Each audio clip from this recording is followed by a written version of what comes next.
একদিন দুই ঘনিষ্ঠ বন্ধু জঙ্গলের পথে হাঁটছিল।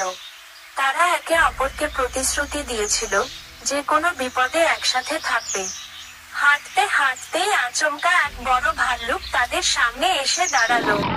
প্রথম বন্ধু ভয়ে দৌড়ে উঠে গেল গাছের এক উঁচু গাছে। দ্বিতীয় বন্ধু গাছে উঠতে জানতো না। সে বুঝতে পারল পালানোর উপায় নেই।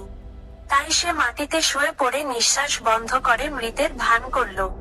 শুনেছিল ভাল্লুক নাকি মৃত মানুষকে আঘাত করে না। ভাল্লুকটি এসে তার গা ঘেঁষে শুকল, মুখের কাছে মুখ এনে গন্ধ নিল। কোনো নড়াচড়া পেল না, তাই মনে করল লোকটা সত্যিই মৃত। কিছুক্ষণ পরে ভাল্লুকটি চলে গেল। ভাল্লুক চলে যাওয়ার পর গাছের ওপরের বন্ধু নেমে এসে বলল, ভাল্লুক তোমার কানে কি বলল?